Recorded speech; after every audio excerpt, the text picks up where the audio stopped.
we're going to be doing something else that's going to be very, very good. We're going to be selling a gold card. You have a green card. This is a gold card. We're going to be putting a price on that card of about $5 million, and that's going to give you green card privileges plus. It's going to be a route to citizenship, and wealthy people will be coming into our country by buying this card. They'll be wealthy, and they'll be successful, and they'll be spending a lot of money and paying a lot of taxes and employing a lot of people. And we think it's going to be extremely successful. Okay, thank you very much. We're having some very good news today. A lot of companies are coming into our country, and they're signing deals that are going to pay a lot of money and create a lot of jobs. And they're coming in largely because they think they feel good about our country, and maybe the tariffs to a certain extent, but they feel very good about the country right now, and so do I. And great things are happening. We're going to be signing some executive orders and some other things, and we'll maybe go down the list. And Will, if you would, please. Yes, sir. First, we have an executive order for your attention. In 2019, during your previous administration, you imposed price transparency requirements on the healthcare industry. This was a significant driver in lowering the costs of healthcare during your first administration. Those requirements were largely reversed by the Biden administration. Now we're reinstating or terminated, right? Terminated. We're strengthening them. The idea is to make price transparency a key aspect of healthcare policy in America. It's one of the biggest things that can happen to reducing cost in healthcare. It takes a little while to kick in, but Biden ended it immediately upon coming in, which was a terrible travesty, in my opinion, and we're going to start it up, and we've actually made it even stronger. Yes, sir. By a couple of major factors, right? Anybody have any question on price transparency?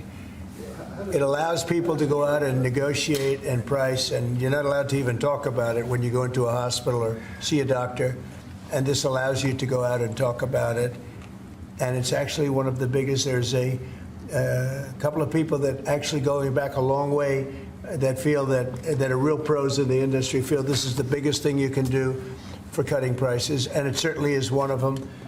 And it's been unpopular in some circles because people make less money, but it's great for the patient. It's great for the people in our country. Okay, it's not so good for pharmaceuticals. It's not so good for the companies that make the drugs.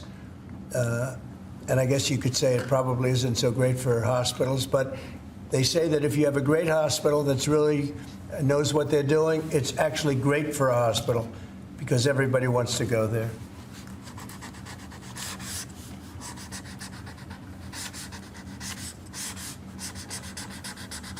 Okay. Thank you, sir. Good. Got it, Doug? Thank you, sir. Pulitzer Prize. Okay. Thank you, sir. Next, we have for your attention another executive order. Copper is a critical material, and the supply of copper is vital to our national security. In recent years, we've dealt with a significant issue of the dumping of foreign copper into the American market. That significantly impacted the domestic production and manufacture of copper and copper materials. This executive order charges your Secretary of Commerce with starting the process to potentially impose tariffs or other trade barriers to prevent this ongoing dumping of copper and to protect the American manufacture and production of copper. It will have a big impact. Howard, do you want to say something about that? Do you mind if I read one of your truths? Sure. So this is a truth that's about to go out. Like our steel and aluminum industries, our great American copper industry has been decimated by global actors attacking our domestic production. To build back our copper industry, I've requested my Secretary of Commerce and USTR to study copper imports and end unfair trade, putting Americans out of work. Tariffs will help rebuild back our American copper industry and strengthen our national defense. American industries depend on copper, and they should be made in America. No exemptions, no exceptions. America first creates American jobs and protects our national security. It's time for copper to come home. And if it's all right with you, if I can talk a little bit about the digital services tax, would that be all right? Please, go ahead, do that. So I read another truth. This is sort of so fun to read his words. It can't be any better. So our incredible United States economy and undeniable American spirit has enabled the creation of the greatest technology companies on earth. Our digital economy is bigger than most of the world's countries, and the market cap of even one of our companies exceeds every European country. Instead of empowering their workers and creating opportunities, foreign governments have instead tried to tax, fine, and hinder Americans' technology companies. Both friend and foe have been treating American tech companies harshly, as if our companies are their piggy bank. This will now end. It is my objective to level the playing field and end these attacks. We are putting these countries on notice to end their unfair treatment of American companies, large and small. Our companies are the greatest investors in the world. So our tech companies are the greatest investors in the world, and their investments will go only to where American companies are treated fairly. Our ingenuity, grit, drive, and perseverance have built America. If these countries want to participate in the AI industrial revolution, it's time to choose sides with America, not against us. And we signed that on Friday, sir. Okay, very big deal, right? Huge.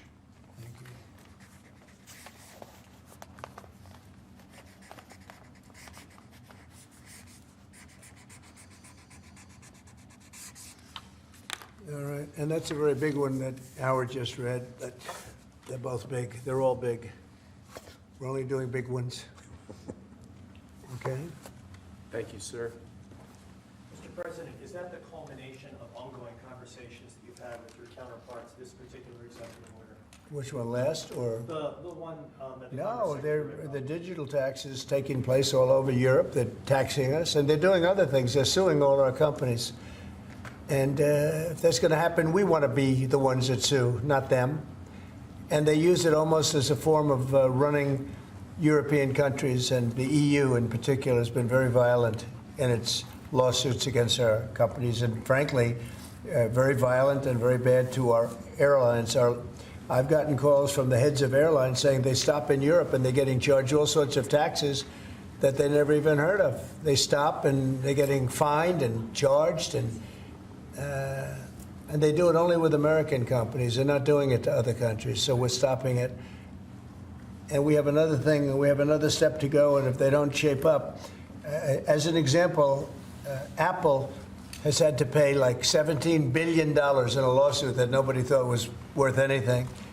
And I won't get into the judge or the decision or how the decision was arrived, but I'm pretty good at this stuff, and I think it's disgraceful. And Google's being sued, Facebook's being sued, and many others are being sued by their so-called government, if you call it a government, EU, and they don't treat us right. They don't treat us right as a country. So we're going to protect our companies. We have to protect our companies. So we're not going to have any companies left anymore. I also want to thank Apple, though, for announcing they're going to invest $500 billion in our country. That's the biggest investment anybody's probably made to this date. And they're going to do it very quickly, and that's because of tariffs. They don't want to pay the tariffs, and they feel very strongly about the country. Now, they wouldn't have done it without us. Without the Trump administration, they wouldn't have done it. But they feel very strongly about the direction of the country. The polls have shown that, too. The polls are coming out showing direction of the company is of the country is the best they've ever seen, actually. Best they've ever seen. So I just want to thank Tim Cook and Apple for the confidence. $500 billion. That's the biggest investment anyone has made in a short period of time. Mr. President, have you spoken today with the House Republican holdouts who Yeah. said they would not be supporting the budget resolution? Well, I'm not involved in that. They know what I want, and the Senate knows what I want, too. And the Senate's got a bill that's very strong, having to do with the taxes, because the taxes is what's bringing all these companies in. So, and without it, by the way, you'd have to double your own taxes. Everybody would be doubled up, and you'd have the biggest tax increase ever. So the House has a bill and the Senate has a bill, and I'm looking at them both, and I'll make decisions. But I don't know where they are in the vote. I know the Senate's doing very well, and the House is doing very well, but each one of them has things that I like. So we'll see if we can come together. Mr. President, can you clarify, hopefully once and for all, what your expectations are with this email to federal employees? What are you going to use that information for? And do you see it as voluntary, like OPM has said, or mandatory? Yeah, well, it's somewhat voluntary, but it's also, if you don't answer, I guess you get fired. What it really I'm is, still lost on that. what it is do people exist? We have this massive government with millions of people, and nobody knows who's working for the government, who's not. So what they're doing is they're sending out a letter to everybody, and they're saying, what were the things you did last week? I guess they ask for 5. And if people are working, it's easy. I could tell you 5 things I did last week. I could tell you 5 things I did 6 weeks ago, right? If they're there and they're working, they're able to say they did 5 things during work. And that means they're working and they're with us and they have no further obligation. If they're not, it could be there's no such person. It could be that the person's no longer working. They're no longer living at that address. They may be moved. Maybe they moved to a different country, or maybe the person doesn't exist. And we then take that person off the payroll, and we save a lot of money by doing that. But that's one of the only ways. I think it's a very smart thing. And it says, if you don't answer, essentially, there's a penalty to pay. Like, that's the end of the job. Well, Musk has said that. The order itself doesn't say that. I think that's part of the confusion. Is he speaking for you when he says you'll be terminated? Yeah, everybody speaks for me. I'm the one. I'll take responsibility. You know the old statement, the buck stops here, right? Famous statement. Well, I can say the same thing. The buck stops here. No, we have to find out if people are getting paid and they're not working, and they have a problem. Let's say they have another job, and then they write in false statements. It's a big problem if they write in false statements. They may be working for somebody else, but getting paid by the U.S. government, and that would mean that they're not allowed to be doing that. They're not allowed to be working for us and be working for somebody else. We're paying them a lot of money. We're paying them. So we'll see. That solves that problem. Most people aren't willing to say that, we're doing this, and this, and this for the U.S. government, and yet they're at another job, because that's a big problem for them if they do that. So in some cases, they're not writing back. And if they don't write back, they end up eventually losing their job. We give them extensions, but that was something we thought about a long time ago. We give them extensions, but we'll see. We have to make sure, number one, that we have people, number two, that they're working, and number two, they're working for us, not for another company. Is it true that President Zelensky is coming on Friday to meet with you, and is the mineral deal sorted out? Yeah, I hear that. I hear that he's coming on Friday. Certainly, it's okay with me if he'd like to, and he would like to sign it together with me, and I understand that's a big deal, very big deal. And I think the American people, even if you look at polling, they're very happy because, Biden was throwing money around like it's cotton candy. And it's a very big deal. Look, it could be $1 trillion deal. It could be whatever, but it's rare earths and other things. And look, we're spending hundreds of billions of dollars on Ukraine and Russia fighting. A war that should have never, ever happened. That's a war that would have never happened if I were president. And it didn't happen for 4 years. People say, how do we know that? It didn't happen for 4 years. Would have never happened. And nevertheless, this guy went into this situation and he spent money like nobody's ever seen, $350 billion. The other thing that we don't like is that Europe has spent $100 billion. We've spent $350 billion. Europe gets their money back because they spent it in the form of a loan. And we just gave them, whether it's 300 or 350 billion, nobody really knows. They can't even tell me the answer to that. It means probably more than that. So what we're doing is now we're saying, look, we want to be secured. We want to get that money back. We're helping a country through a very, very big problem, a problem like very few people have had. Shouldn't have had this problem because it shouldn't have happened, but it did happen. So we have to straighten it out. But the American taxpayer now is going to get their money back plus. Mr. President, yesterday with Emmanuel Macron, you said you had spoken to Putin about the idea of peacekeepers in Ukraine, that Putin was fine with it. The Kremlin, I guess, has said that that's actually unacceptable to them. What's real here? That's not what I was told. but you're going to need some form of peacekeeping. So something will be done that's going to be satisfactory to everybody. We need peacekeeping too. Any situation where It's there's actually, American troops involved? it's actually something I did discuss, but a form of peacekeeping that's acceptable to everybody, ultimately we'll be able to agree on something, I'm sure. With Ukraine and this mineral deal, what does Ukraine get in return, Mr. President? $350 billion and lots of equipment, and military equipment, and the right to fight on, and originally the right to fight. Look, Ukraine, I will say, they're very brave and they're good soldiers, but without the United States and its money and its military equipment, this war would have been over in a very short period of time. In fact, I was the one that gave the javelins. You remember the famous javelins? That was me. That wasn't Obama. It wasn't Biden. It wasn't anybody else. It was me. And they wiped out a lot of tanks with those javelins. And the expression was that Obama gave sheets and I gave the javelins. That was a big deal at the time. It wiped out. That was the beginning when people said, wow, that's something. Well, that was American equipment. Without American equipment, this war would have been over very quickly. And American money, too. I mean, a lot of money. So Will you, that- Mr. President? That war-fighting equipment and the ammunition, that's sustained going forward for Ukraine, and how long is it sustained? Well, it could go forward for a while, and maybe until we have a deal with Russia. Look, we need to have a deal with Russia, otherwise it's going to continue. But now when Americans put up their money, the taxpayer money, and the president approves it, we're getting our money back in some form. But it could go on for a while, or it could be settled quickly. I think it's going to be settled quickly. I spoke with President Putin. I think he wants to settle it, and wants to get on with life. It's horrible. What's happening, horrible. Thousands of soldiers a week are being killed, and others too, but especially on the battlefield. Thousands a week are being killed, and we want that to end. Mr. President, when you spoke to Brian? Yes, okay. Real quickly, Carolyn Levin, your press secretary, sent an earthquake through that briefing room earlier today announcing that the WHCA would not have any control over placing media in the seats in the briefing room. Just want to get your thoughts on that. And also on Air Force One, it's trending on X. People are talking about it. Get your thoughts. Well, we're going to be now calling those shots. As you know, we won that lawsuit right there. See the Gulf of America, which is a beautiful name. Most people agree. I don't know. It's, you know, AP has been terrible. Look, I think they're radical left. I think they're third-rate reporters. I know the specific young lady that works on the account is terrible. She's a radical left lunatic, as far as I'm concerned. They don't treat us fairly. That's number one. And number two, they had no right to do that. This is the Gulf of America. And if you look at that shoreline, look at that shoreline.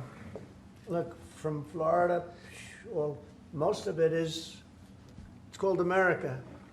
And vast majority, like big numbers. So I'm just admiring it as I look at it. I'm getting teary-eyed, but I don't want you to say Trump broke down and started crying. No, how beautiful is that? Look at the shoreline. Look at that. Well, That's America. Can I shift our attention to Canada real quick? Yes, please. Last week, I spent some time with two government officials for Canada. And I was asking them how realistic is it that Canada would be the 51st state? Yeah. And they told me there is a path. Alberta is first, and if they sign on, Saskatchewan would follow, and then you go west to British Columbia. There is a movement in Canada to join us. I want to get your thoughts on that and how that's proceeding right now. So it's true. Thank you, Brian. It's true. A lot of people in Canada are liking becoming our beautiful, cherished 51st state. They'll have to pay much lower taxes. They'll have the ultimate security. You know, they don't pay very much for security right now because they rely on us, which is really unfair to us. They make cars that we could make, and they send them back into the United States. They make a lot of things, including the sending of oil and everything. We don't need their oil. We don't need their lumber. In fact, we're going to be freeing up, and I've asked Howard Lutnick to get that done with Lee and everybody, Lee Zeldin, environmental. We're freeing up our forests. We're going to be able to take down trees. Right now, you know, we're so restricted environmentally. We're going to be freeing it up with an emergency order. We have an emergency order, and we're going to be freeing up our forests. We have more forests than almost anybody, and great lumber, great trees. We don't need anybody's trees. We don't need trees from Canada or anybody else. In fact, we have to put the slits, as they call them, the area, 50, 60-yard area in between areas of trees. It stops the fires. And frankly, California should have been doing that for years. It's almost getting late. They're going to run out of forests the way they're going. What a shame. And by the way, the water is flowing in California. I hope you people have seen it. But the water is flowing. Do you have a picture of that? Hold it up. Do you have a picture of that? Get a picture of it, please.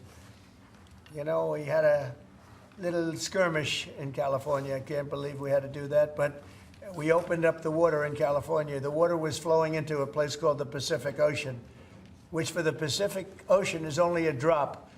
But for us, it's more water than we can use in California. So I'll get you some photographs, but it's a beautiful sight. The water is flowing in California. Beautiful water from the Pacific Northwest and beyond.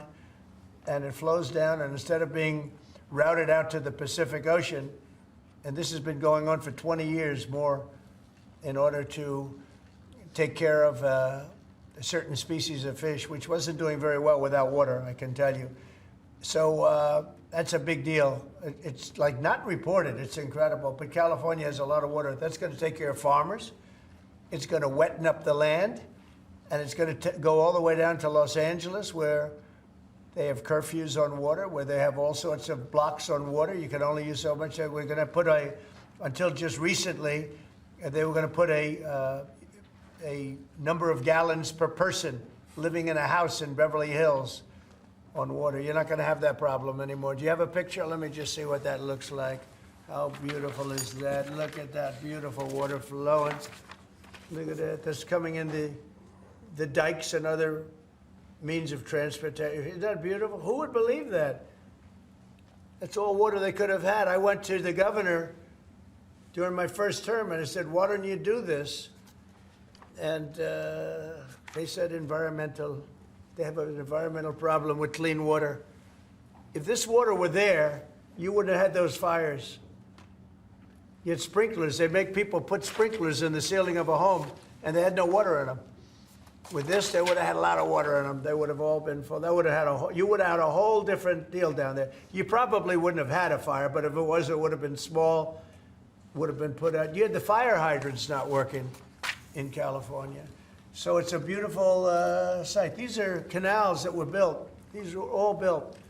And you saw them for years. They were empty, concrete. They call them the V-shapes or the half pipes.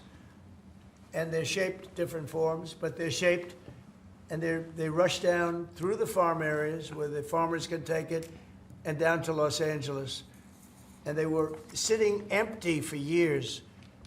And now look at that way it looked.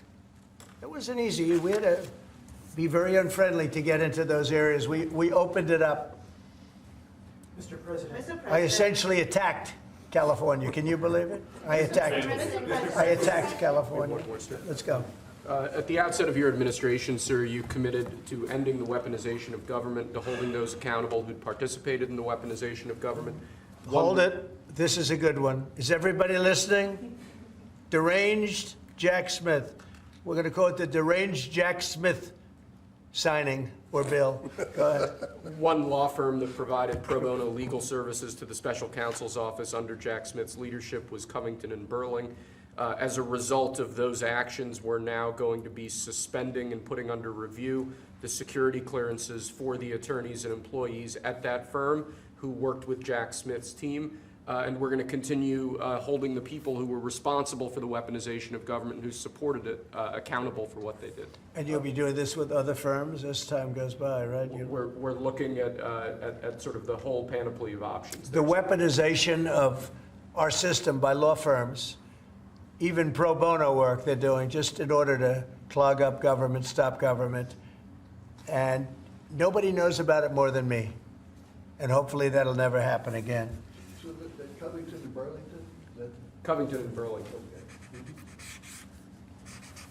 Mr. President, may I ask you a question about Europe? So long term, do you plan to maintain the number of U.S. troops? Wait, I just stationed- want to savor this one, please. Who would like this pen? I'll take it. Hey, why don't you send it to Jack Smith? A deranged person.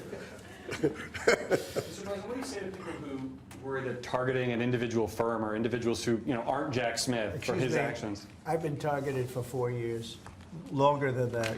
So you don't tell me about targeting. I was the target of corrupt politicians for 4 years, and then 4 years after that. So don't talk to me about targeting. Yeah, go ahead. Mr. President, there are approximately 2 million federal employees right now. By the end of your term, what do you expect that number to be? What would you like that number to be? Well, it'll be lower, but I can't tell you. Everybody knows I ran on downsizing government, but making government better. I ran on tariffs and making our country rich, and that's what's going to do. We're going to be doing something else that's going to be very, very good. We're going to be selling a gold card. You have a green card. This is a gold card. We're going to be putting a price on that card of about $5 million, and that's going to give you green card privileges plus. It's going to be a route to citizenship, and wealthy people will be coming into our country by buying this card. They'll be wealthy, and they'll be successful, and they'll be spending a lot of money and paying a lot of taxes and employing a lot of people. And we think it's going to be extremely successful. Never been done before or anything like this, but it's something that we're going to be putting out over the next, would you say 2 weeks out? Do you want to 2 say weeks. a couple of words about it? Sure. Mr. President, are there Wait a any minute, hold on. requirements for that Hang on gold a second. card? Do you have to invest a certain amount of money in this country in order to qualify for that gold card? Yeah, exactly. So Go the ahead. EB5 program was really, you lend some money, but it was full of nonsense, make-believe, and fraud, and it was a way to get a green card that was low-priced. So the president said, rather than having this sort of ridiculous EB5 program, we're going to end the EB5 program. We're going to replace it with the Trump Gold Card, which is really a green card gold, so they'll be able to pay $5 million to the U.S. government. They'll have to go through vetting, of course. We're going to make sure they're wonderful, world-class global citizens. They can come to America. The president can give them a green card, and they can invest in America, and we can use that money to reduce our deficit. Why do we give out lotteries of green cards? Why do we give out EB5 for green cards? The President of the United States understands that the right answer is, why don't we eliminate the deficit of the United States of America instead?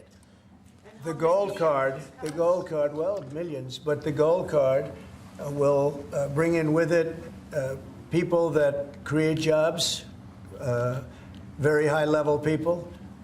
I think companies will pay to get people in. For instance, you today graduate from the Wharton School of Finance or Harvard or Stanford or any college, and nobody knows if you can even go to work for a company.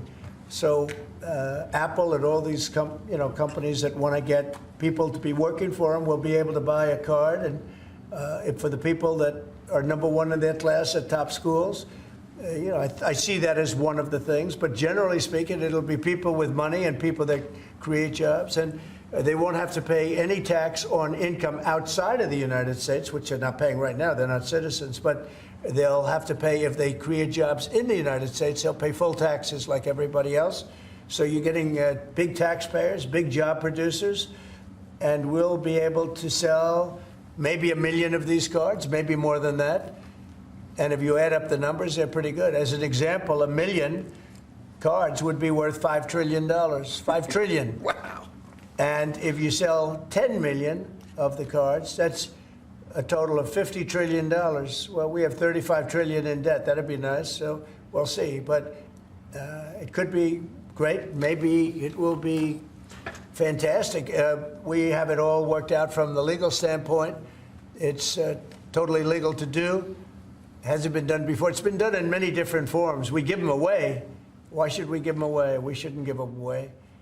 And I think it's something very exciting. I think it's potentially just something that we're all very excited about. So it's a gold card. It's somewhat like a green card, but at a higher level of sophistication. It's a road to citizenship for people. And essentially people of wealth or people of great talent, where people of wealth pay for those people of talent to get in, meaning companies will pay for people to get in and to have long-term status in the country. And I think it's something we're very, very happy about. Would you have anything to say about that? Well, many other countries, by the way, do this, including, of course, your 51st state does that. And the money's earmarked for deficit reduction? It may be earmarked for deficit, but it actually could be more money than that. I mean, if you did 10 million, you'd have $15 trillion left over. But generally, it's going to be paid down debt, yes. Do you need Congress for this? Do you think you need them No, to we pass don't a need law? Congress, no, because we're not doing citizenship, we're doing the card. I see. It's a path to citizenship, a very strong path to citizenship, but we're not doing the citizenship. For that, I'd have to get Congress. And would all countries be eligible for this gold card? Depends. The countries largely, the people will be vetted very carefully. Mr. President, on Ukraine, would you provide military support for Ukraine in the future under a peace agreement? Say it again louder. Would you provide military support for Ukraine in the future as part You mean of like a peace security? agreement? Yeah. Well, people are going to do it. I think Europe will largely be responsible for that. But European countries will be responsible. But Macron asked for a U.S. backup. Well, we'll see. I mean, right now, we're just in the process of negotiating. We've pretty much negotiated our deal on raw earth and various other things. We'll be looking at that security. You're talking about general security for Ukraine later on. I don't think that's going to be a problem. There are a lot of people that want to do it. And I spoke with Russia about it. They didn't seem to have a problem with it. So I think they understand. They're not going back in. Once we do this, they're not going back in. So Mr. would you President, consider on that defense gold of card, aircraft? Would the U.S. provide, for instance, air defense? Well, I just told you, right now we're not providing anything. You know, it's about Europe, too. Europe put in $100 billion, and we put in $350 billion. It's not a fair thing. You know, we would normally say, and I say it now anyway, but we want equalization. They should put up actually more money than us because they're right there. We have an ocean in between. But we've had very good talks with Russia. We've had very good talks with Ukraine, and we think it maybe will come to an end and we'll stop killing young people all over the battlefield and elsewhere. On Europe, so do you plan to maintain having military presence in Europe in the long term, like tens of thousands of troops? or We'll be you won't involved. withdraw some? Yeah, we'll be involved in Europe. We're involved in Europe now. Europe is our friend. They took advantage of us on trade. We don't like that, what the EU does. We don't like that. But we'll solve that the old-fashioned way. We'll give them the same reciprocal numbers. You know, we're talking about a reciprocal tax. You know that. And if they charge us, we charge them. Right now, they charge us much, much more than we charge them. And they have non-monetary taxes also and tariffs. And we're going to change that. It's all changing. It's all changing. We're not going to be the people that we were. We had people in this office sitting right at this desk or another model of this desk. Because, as you know, the other desk is right now being refurbished. Is Steve Witkoff delaying his trip to the Middle East? No, not that I know of. No, Steve. And the Middle East has been great. Saudi Arabia has treated us really well. They really have. And I think Qatar has treated us very well, too. They want to get that whole mess ended in the Middle East. You know, we don't even talk about that anymore. You guys haven't asked one question about the Middle East, but the Middle East seems to be doing relatively well. May I ask about the Middle East, sir, about the Middle East? For months, even before you were elected in November, you've spoken about your desire to free all of those hostages that have been held by Hamas since October the 7th, a year and a half ago. And just a few weeks ago, you gave an ultimatum. You said if they're not all released by noon on February the 15th, there would be hell to pay. Is Hamas thumbing their nose at you, Mr. President? No, I think the opposite. So, as you know, they weren't going to release any more hostages. And I said there's going to be hell to pay. And then they agreed that they were going to release the hostages that they had agreed to release, plus an extra one. And so that you could say that was a big difference. But I said it from that point, it's up to Bibi Netanyahu and Israel. I may have taken a different stance.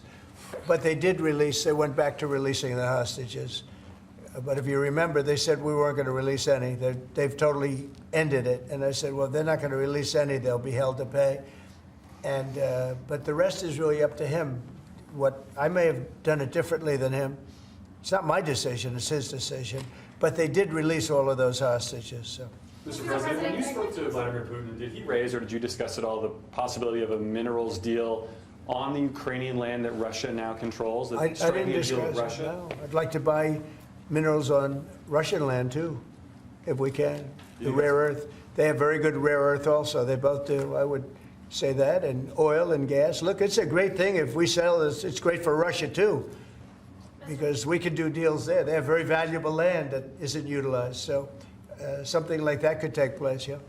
Have you put raising or lifting sanctions against Russia on the table as your No, we haven't lifted any sanctions on Is it anybody. on the table as part of any negotiation? Well, I guess it will be at some point, but right now we haven't agreed to lift sanctions on anybody. On that gold card, getting back to that, I'm fascinated by this, Mr. President. You should be And fascinated by Secretary. it. Your taxes will go down to nothing. Would a Russian oligarch be eligible for a gold card? Yeah, possibly. Hey, I know some Russian oligarchs that are very nice people. It's possible. They're not quite as wealthy as they used to be. They're not as wealthy as they used to be. I think they can afford. I think they can afford $5 million. So they have No, a lot of people are going to want Yet they would be to. eligible A lot of people are going to want to be in this country, and they'll be able to work and provide jobs and build companies and pay taxes. All of those things. It's an incredible. It's an incredible thing. I mean, this is the group that is the first to hear it. Nobody's heard about it. Nobody ever thought about it, but we've been thinking about it very, very strongly over the last week. And I was going to announce it sometime next week, and I figured, why not? We have a lot of cameras blazing right now. We might as well do it now. We'll have Caroline announce it the next time. No, it's a great thing. The gold card. Remember the words, the gold card. Somebody said, can we call it the Trump gold card? I said, if it helps, use the name Trump. I'll give it to you for free. I like it. Mr. President, you probably just launched 10,000 stories. Do you want to elaborate a little bit more on what Russian oligarchs you know I or know. don't know? Isn't it interesting how many stories we do tell? And they all turn out to be true, and they all turn out to be ultimately correct. You know, Trump was right about everything. Do you have one of those Trump was right about everything hats? I'm going to give it to this gentleman. Get me one of them. But they're all going to be vetted. Everybody who comes in gets vetted, okay? They get vetted, so you got to, you know. We're going to begin in 2 weeks. About 2 weeks. The sale will start in about 2 weeks. Mr. President, do you see a more active role for Zelensky now, given the status? I hope so. I mean, look, I think that we want to get that country back on its feet. And right now, it's been destroyed. And so, here, give me this here. Give me all of them. Look. See that? Trump was right about everything. It just came in. Somebody sent, I said, this was sent in by a fan.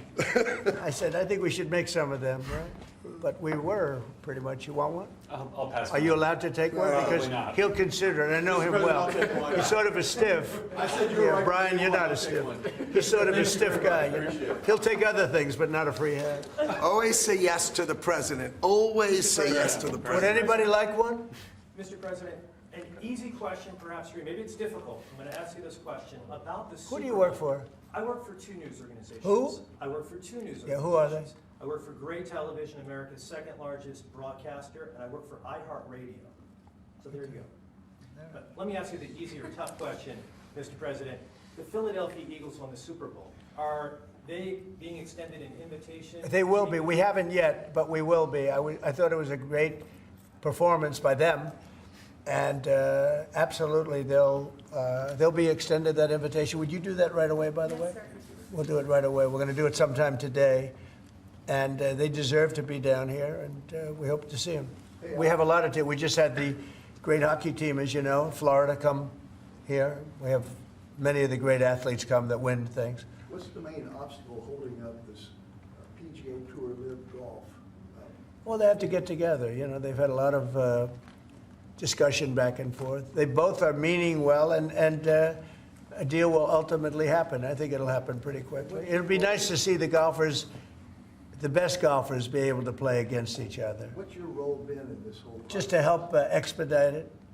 Tiger was here. Adam Scott was here. Jay Monahan was here the other day. Just to really help expedite it. We had Yasser here from Saudi Arabia, great guy. These are all great people, and they want to work it out. So if I can help them work it out, I don't get anything out of it. If I can help them work it out. I just think golf It's very much of an individual sport, and you want to see the best players playing against each other, not playing in two different locations, right? What's going to be more challenging, a PGA Live deal or a Russia-Ukraine deal? I think the PGA deal is much more complicated. Sir, may I ask you the Middle East question, if I may? What's your take on what's happening in the West Bank and what Israel is Well, doing it's there? some movement up there that a lot of people are concerned about. And there's been a lot of Israeli movement. They're up there for a reason. All of a sudden, maybe they're not feeling so good about that. So that would be terrible. I hope that doesn't happen. But there is movement up there that nobody knew about. Right? You know that, right? Yeah, and when you say, are you concerned about it as well? I'm concerned about everything. I want the world to be peaceful. You know, when I left here, we had no war. We had defeated ISIS in less than 4 weeks. In fact, I took the general that defeated ISIS and I put him in charge of the whole ball game, because that's what we want. We want winners. Raisin Cane, you know, Raisin. When I heard that name, I said, I like that name. That's the kind of general I like. So we'll see. But he was great. He's a great soldier. Not a politician, a soldier, a real soldier. You know that, Brian. This guy was the real. This guy's the. I've heard that story a million times. Yeah, this guy's the real deal. He is. And I think he's going to do a great job. But think of it. We had no wars. We had no problems. We had no inflation. We had no problems. And then all of a sudden you have October 7th in Israel, which was horrible.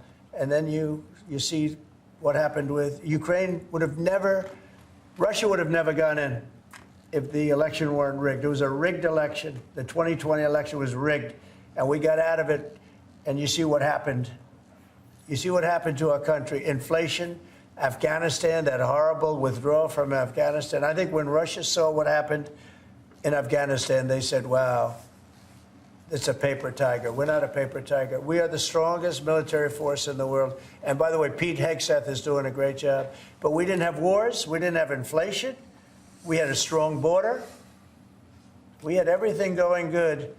And then Biden got in, and he's, my opinion, the worst president in the history of our country. I think Jimmy Carter was a very happy man when he passed away 2 weeks ago. What are you expecting at the cabinet meeting tomorrow? It's going to be a cabinet meeting, and I'll preside. Unlike Biden, I'll preside over my own cabinet meeting. Mr. President, how would you compare your cabinet in your second term to your cabinet that you had in your first term? Well, I had some great people my second term. I think this is deeper. I think it's better because it's deeper. I had some people that I didn't really like too much in my cabinet, but I didn't know Washington then. I was a New York person. I knew New York intimately, but I had to rely on people. I had great people. Look, we got the biggest tax cuts in history. I rebuilt the military. I mean, we did so much.